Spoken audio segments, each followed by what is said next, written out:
a sarça ardente. Um milagre que aconteceu com Moisés no deserto.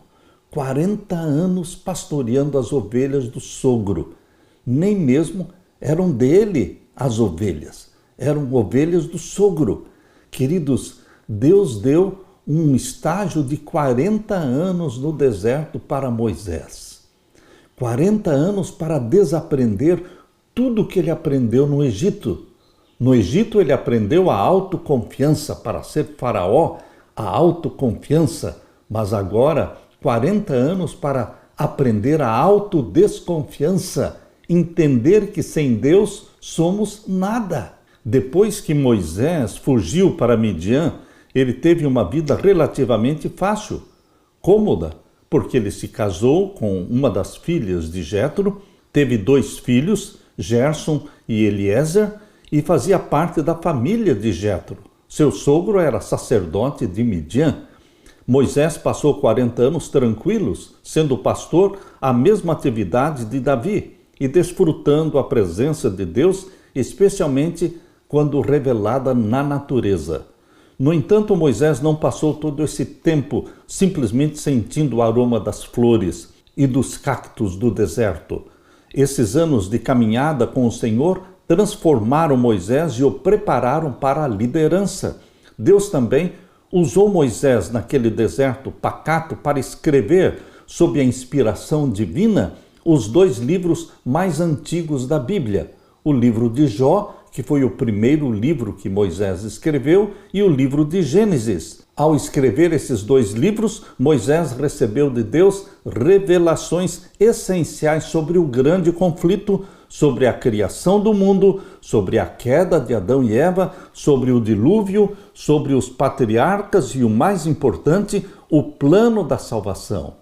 Assim, Moisés teve papel fundamental em transmitir à humanidade o verdadeiro conhecimento do Criador e mantenedor e sobre o que ele faz em relação ao pecado, que causou profundos danos ao planeta.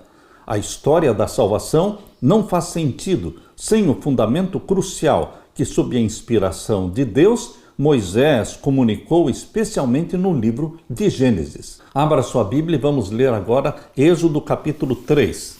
Êxodo capítulo 3, vamos ver os versos 1 até o verso 6.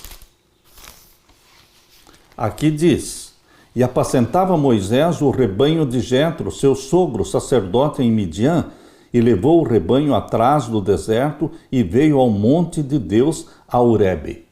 Perceba que Deus teve sacerdotes antes da tribo de Levi. Antes que a tribo de Levi fosse eleita como tribo sacerdotal, Deus teve um sacerdote chamado Melquisedeque, que foi contemporâneo de Abraão. E aqui está dizendo que Jétro, sogro de Moisés, também era sacerdote de Deus, sacerdote em Midian. Moisés se casou com uma das filhas de Jétro e ele se tornou pastor das ovelhas de Jétro. E aqui diz: e levou o rebanho atrás no deserto e veio ao monte de Deus, a Horebe. E apareceu-lhe o anjo do Senhor em uma chama de fogo do meio de uma sarça. E olhou, eis que a sarça ardia no fogo e a sarça não se consumia. Quando a Bíblia fala anjo do Senhor, muitas vezes está se referindo ao próprio Deus Filho, a Jesus Cristo, o anjo do Senhor, o mensageiro do Senhor. E aqui diz o verso 3, e Moisés disse: agora me virarei para lá e verei esta grande visão, porque a sarça se não queima.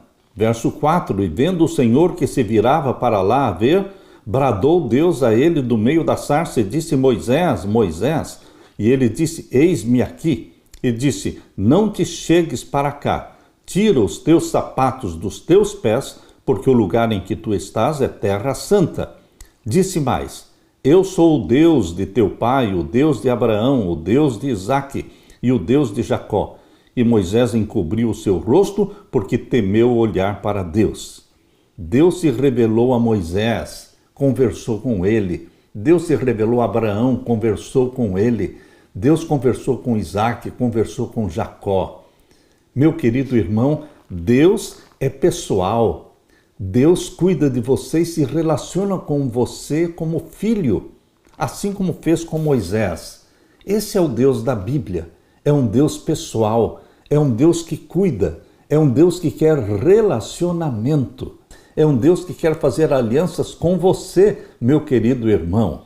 Moisés viu que a sarça ardente não se consumia pelo fogo. Então percebeu que estava testemunhando um milagre, que algo espetacular e importante deveria estar acontecendo bem diante dele. Ao se aproximar, o Senhor lhe disse para tirar as sandálias dos pés como sinal de profundo respeito, porque a presença de Deus tornava o lugar santo. A presença de Deus torna o lugar santo. Por isso, aquele local onde ele estava pastoreando as ovelhas se tornou um lugar santo, porque Deus se manifestou ali. Por isso, o tabernáculo era santo, porque a presença de Deus se manifestava no tabernáculo. Por isso, a igreja se torna um lugar santo pela presença de Deus ali. Por isso, o seu lar se torna um lugar santo pela presença de Deus no seu lar. Por isso, o seu corpo torna-se templo do Espírito Santo, porque Deus habita em você através do Espírito Santo. Meu querido irmão, o Senhor se apresentou a Moisés como o Deus de Abraão, o Deus de Isaac e o Deus de Jacó. Ele havia prometido a esses patriarcas que os seus descendentes herdariam a terra de Canaã, uma promessa que Moisés conhecia muito bem. Portanto, mesmo antes de dizê-lo, Deus já estava abrindo o caminho para que Moisés soubesse o que estava por vir e o papel crucial que deveria desempenhar. Moisés precisou de 80 anos para que Deus o considerasse pronto para a tarefa. A vida de Moisés é dividida em 3 fases de 40 anos. A primeira fase, 40 anos no Egito, sendo preparado e instruído para ser faraó. Depois, mais 40 anos no deserto, desaprendendo o que ele tinha aprendido no Egito, aprendendo a dependência de Deus. A autodesconfiança. Você e eu precisamos desconfiar de nós mesmos, porque enganoso é o nosso coração. Aprendemos a confiar somente em Deus. Deus quer preparar você também para uma missão, meu querido irmão. Não pense que Deus não tem uma missão específica para a sua vida, assim como Ele tem comigo. Aqui onde eu moro, nesta fazenda, Deus tem uma missão para mim, para me colocar aqui, a minha esposa. Deus tem um propósito em fazer isso. Deus quer cumprir com o plano, com a missão na sua vida.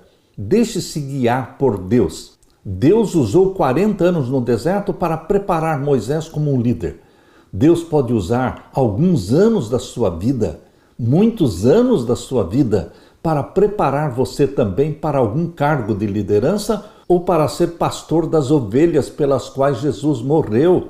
O trabalho mais digno que Deus pode nos dar é sermos missionários de Jesus, ganhadores de almas. Irmos às casas, abrir a Bíblia diante das pessoas e falar do plano da salvação, do amor de Jesus. Esse trabalho Deus quer que você faça. Deus o batiza com o Espírito Santo. Deus o habilita para fazer esse trabalho missionário. Deus quer se manifestar na sua vida, assim como se manifestou na vida de Moisés. Permita que Deus seja soberano e o guia na sua vida. Aleluia!